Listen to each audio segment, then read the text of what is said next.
Halo semuanya, selamat datang di Sound Smoker. Hari ini saya akan membahas sebuah drama, thriller, romansa, dan film fiksi ilmiah berjudul Z for Zakaria. Dan inilah alur ceritanya. Film menceritakan tentang Anne Burden, berada di dunia pasca-apokaliptik semenjak sebagian besar sumber daya dunia hilang karena radiasi. Dia hanya hidup bersama anjingnya yang bernama Faro. Mereka menghabiskan seluruh waktu mereka bersama di pertanian keluarganya. Annie menjalani kehidupan yang sangat rutin, kebanyakan mengumpulkan makanan dan memasang perangkap untuk hewan liar. Suatu hari, dia menemukan gerobak di jalan tua. Dia penasaran dengan isinya. Faro mendengar langkah kaki yang jauh. Jadi, mereka bersembunyi di tepi jalan dan melihat seseorang dalam setelan APD. Diam-diam, mereka mengikuti orang itu. Sampai akhirnya orang itu membuka setelan APD-nya. Dia adalah John Loomis, korban lain yang selamat dari radiasi. John Loomis merupakan seorang insinyur. Setelah memastikan bahwa daerah tersebut bebas dari udara radioaktif, John melepaskan setelannya dan bersukacita karena akhirnya menghirup udara segar. Annie dan Faro mengikutinya ke air terjun terdekat, di mana John membersihkan dirinya. Mengetahui bahwa airnya terkontaminasi, Annie langsung memberitahunya untuk keluar dari air. Tapi John terkejut saat melihatnya. John menodongkan senjata ke arah Annie dan menembakkannya ke tempat lain untuk memperingatinya. Namun John berpikir bahwa Annie bukan orang yang berbahaya. Jadi dia mulai mendengarkan Annie dan segera keluar dari air terjun. Air itu telah membuatnya keracunan dan dia segera kembali ke gerobaknya untuk mengambil beberapa obat. Annie membantunya untuk menyuntikkan obat itu. Annie juga menyiramnya dengan air bersih dan membawanya pulang ke rumah untuk beristirahat. Sementara John beristirahat, Annie membawa keretanya dan melihat foto John dengan seorang wanita yang mungkin itu adalah istrinya. Selama berhari-hari, John terbaring di tempat tidur dan memastikan bahwa dia menerima perawatan yang dia butuhkan. Suatu malam, Annie mendengar John mengalami mimpi buruk. Dia pun segera datang ke kamarnya dan mencoba menenangkannya. Semakin hari, keadaan John semakin melemah. Annie dengan simpatik berdoa di samping tempat tidurnya. Dia dengan tulus berdoa untuk kesembuhan John. Keesokan harinya, kesehatan John mulai membaik. Perlahan mereka semakin dekat. Keduanya dengan rendah hati berbicara tentang kehidupan sebelumnya dan menunjukkan album foto keluarganya. Annie ditinggalkan sendirian setelah anggota keluarganya yang lain melakukan perjalanan untuk menemukan survivor lainnya. Tetapi mereka tidak pernah kembali. Dia sangat merindukan adik laki-lakinya. Annie juga menunjukkan foto dirinya kepada John. Sebagai seorang insinyur, John berteori bahwa peternakan Annie terlindung dari kontaminasi radioaktif karena adanya lereng bukit berbatu dan pola cuaca yang menguntungkan. Setelah percakapan itu, Annie pun memeluk John. Hari berikutnya, John keluar rumah untuk melihat Annie bekerja. Dia memperhatikan sebuah traktor tua. Annie memberitahu bahwa traktor itu kehabisan bensin, sehingga Annie tidak pernah menggunakannya. Kemudian, John memberitahu cara membawa bensin secara manual dari stasiun terbengkalai dekatnya dengan pengetahuannya tentang mesin. Kemudian dia mengikuti instruksinya yang tertulis di atas kertas, dan akhirnya berhasil memperoleh cukup bensin untuk menggerakkan traktornya yang sudah lama mati. Saat makan malam, John memperhatikan Annie yang sedang berdoa. Dia berbicara tentang perjalanannya sebelumnya dan mengatakan bahwa dia tinggal 1 mil di bawah tanah. John memutuskan untuk pergi karena dia tidak tahan berada di sana lagi tanpa melihat matahari. Kemudian Annie bertanya tentang istri John setelah melihat foto-foto di gerobaknya. Tetapi dia mengatakan bahwa itu hanya seorang gadis dari masa lalu. Malam itu, keduanya merasakan rasa ketertarikan yang semakin besar terhadap satu sama lain. Tetapi pikiran itu mereka abaikan. John dan Annie menghabiskan hari berikutnya di sebuah danau, di mana John menawarkan ikan segar, sesuatu yang belum pernah Annie makan dalam waktu yang lama. Sementara John menikmati makanannya yang mewah, dia mengingat musim dingin yang lalu. Ketika dia hampir membeku dan mati kelaparan karena generatornya yang rusak, dia tidak dapat menyimpan ikan dan makanan lainnya. Setelah mendengar dia memiliki generator, John menawarkan untuk memperbaikinya, berharap itu akan membantu mereka menyimpan lebih banyak makanan sambil memperbaikinya. John percaya bahwa mereka dapat memanfaatkan air terjun yang terkontaminasi sebagai sumber pembangkit listrik tenaga air. Ini dapat bekerja dengan air yang dibangun dari papan dan kayu gereja, yang berarti bangunan suci itu harus dihancurkan. Namun Annie merasa tidak nyaman karena ayahnya membangun gereja itu untuk beribadah, dan dia juga berkhotbah di sana setiap minggu. Bangunan itu merupakan salah satu bagian dari hidupnya, karena memiliki nilai sentimental yang dalam. John akhirnya memutuskan untuk tidak mengejar proyek tersebut. Hari-hari berikutnya, mereka bekerja bersama di sekitar pertanian untuk memasok makanan dan sumber daya lainnya. Pada titik ini, mereka berdua melihat kekurangan satu sama lain yang berakar pada etos kerja dan keyakinan spiritual mereka. Di Indomaret, Annie melihat John mabuk dengan botol bir kosong di sebelahnya. John mengejek Annie karena memakan semua makanan yang manis. John membuka rak minuman, tetapi yang ditemukan bukan bir. Annie pun membantunya bangun dan membawanya pulang untuk beristirahat. Saat Andy mengeluarkan barang-barang kotornya, John menjadi gelisah dan berteriak padanya karena terlalu banyak membantunya. Dia berulang kali mengatakan bahwa dia tidak membutuhkan bantuannya sama sekali. Bahkan John mendorongnya ke dinding dan mulai menciumnya. Sifat pemalu Annie terguncang karena dia tidak pernah melakukan seperti itu sebelumnya. Annie berjalan keluar ruangan dengan ketakutan. Menyadari bahwa dia bersalah, pagi harinya John pun meminta maaf pada Annie. Dan Annie pun memaafkannya. Mereka pun terus bekerja sama seolah-olah tidak ada yang terjadi saat malam sebelumnya. Saat makan malam, Annie mengejutkan John dengan sebotol anggur. Setelah beberapa gelas, keduanya menjadi mabuk dan menari bersama di ruang tamu. Malam itu mereka berdansa bersama. Mereka menjadi semakin lebih dekat sampai akhirnya mereka pun berciuman. Dan itu adalah ciuman pertama bagi Annie. John dan Annie menuju ke atas. Mereka terus memadu kasih. Tapi tiba-tiba Annie menjadi ragu-ragu. Dia mengatakan bahwa dia takut jika hal-hal seperti ini bisa benar-benar mengubah hubungan mereka. Tetapi itu tidak mengubah fakta bahwa Annie menyukainya. Dia juga menambahkan bahwa mereka perlu lebih banyak waktu untuk mengenal satu sama lain. Seperti biasa, Annie memantau peternakan dan melihat perubahan dalam perangkapnya.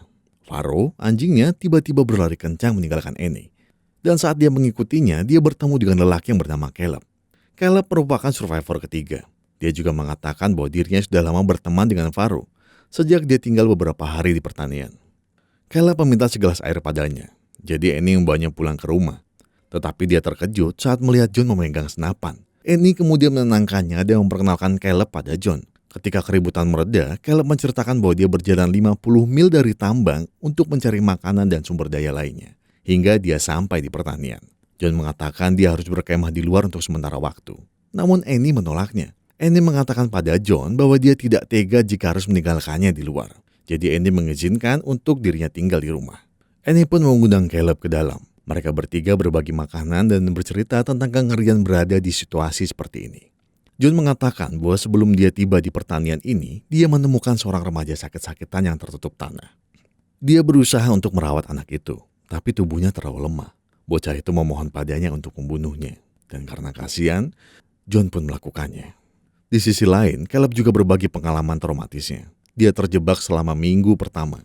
Dia melihat beberapa pria saling membunuh karena kondisi yang buruk. Setelah makan, Annie pun mengajak Caleb berkeliling rumah. Karena John merasa cemburu, akhirnya dia terus mengingatkan Annie untuk berhati-hati karena mereka belum mengetahui apa-apa tentang dia. Dan dia mungkin orang yang berbahaya. Mereka berdebat sengit tentang pola pikir John, tentang beberapa masalah, hingga sampai pada topik tentang bocah yang dia bunuh. John duduk di meja dan memberitahunya bahwa anak laki-laki yang dia bunuh adalah saudara laki-lakinya. Mendengar itu, Annie hanya terdiam, tidak bisa berkata-kata. Dia tidak berani menatap John dan hanya bisa menahan air matanya. Keesokan harinya, John dan Caleb memutuskan untuk pergi berburu kalkun.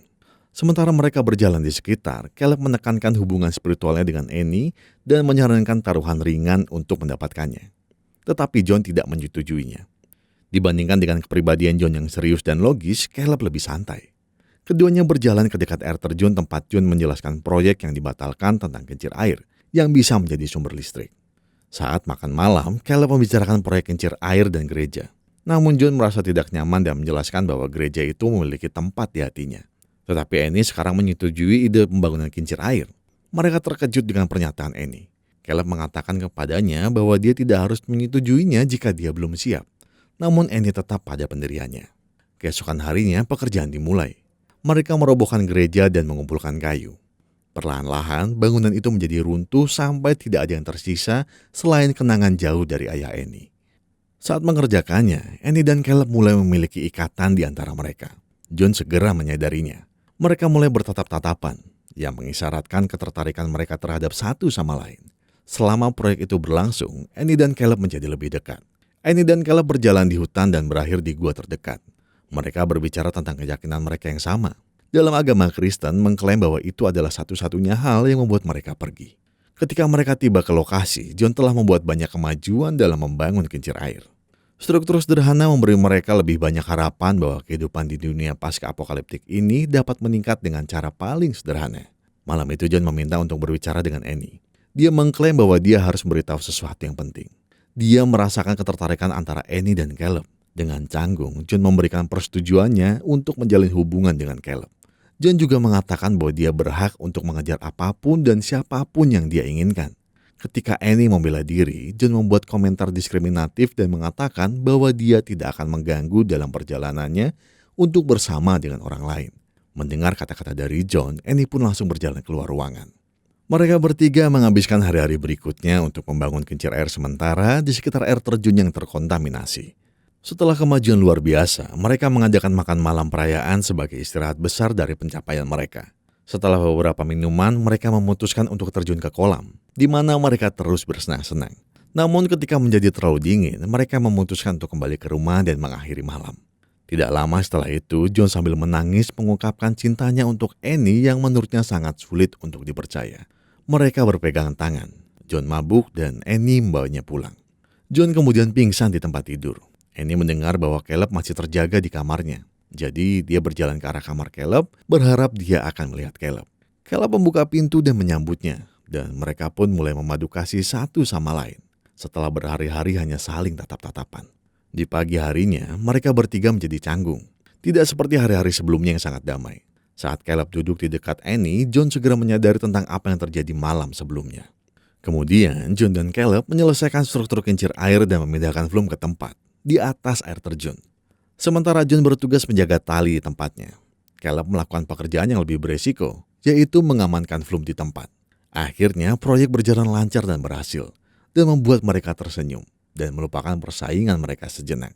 Dengan setelan APD-nya, Caleb memanjat ke atas dengan bantuan tali. Namun tiba-tiba dia tergelincir. Tapi untungnya John segera menarik talinya. Dan kedua pria itu dengan seksama mengunci mata sementara Caleb masih terhuyung-huyung di tepi tebing. Tepat setelahnya, John kembali ke rumah sendirian. Annie meminta maaf karena membuat hubungan mereka tidak jelas. John memotongnya di tengah percakapan dan mengatakan bahwa Caleb memutuskan untuk pergi dan melakukan perjalanan ke selatan. Dengan jelas Annie terkejut, tetapi dia tidak membuang waktu dan berlari keluar berharap Caleb masih ada. Namun dia tidak melihatnya. Annie benar-benar terkejut dan terdiam-diam. Sementara John berdiri di ujung tebing tempat Caleb dulu dan memeriksa kedalaman air terjun. Setelah berhari-hari memikirkan hilangnya Caleb yang tiba-tiba, Annie mengetahui bahwa listrik di rumah sudah kembali. Dia dengan senang hati berlari keluar dan menemukan organ kesayangannya di gudang. Kemudian Annie langsung memainkannya. Tak lama setelah itu, John masuk dan mendengarkannya sambil bertepuk tangan. Seolah rasa bersalah menyelimutinya. Dan film pun tamat. Dari judulnya, kita sedikit tahu bahwa film ini mengambil referensi dari Alkitab. Ya, meskipun menggunakan tema post-apokalips yang menggambarkan akhir dunia ya. Tapi ini juga sebanding dengan awal di mana hanya ada satu pria dan wanita yang berjalan di bumi kayak di Taman Eden. Cuma menyerah sama godaan. Dan godaan itu diibaratkan dengan Caleb itu tadi. Terus alasan dibalik hilangnya Caleb tidak diungkapkan apakah dia meninggal atau benar-benar pergi. Hanya John yang tahu. Hubungan antara dua pria itu sedikit berhubungan dengan kisah Alkitab tentang Abel dan Cain, anak dari Adam dan Hawa yang persaingannya berakhir dengan tragedi. Kurang lebih begitu filmnya. Sorry lama nggak VO jadi agak kaku ya. Pokoknya makasih udah nonton video ini sampai habis. Dan buat kalian yang ingin Emon muncul, berapa ya? 100.000 like kayaknya. 100.000 like nanti Emon bakal muncul di sini. Itu dia. Oh ya, by the way jangan lupa juga nonton Moviebox channel Emon di situ. Kenapa kita bagi dua? Makanya 100.000 like dulu baru nanti kita ribut lagi sama Emon. Ya udah. Saya Dayat undur diri. Dan Emon undur. Tarik Mon. Kemodal. Sampai jumpa lagi di video. Dadah. Dadah.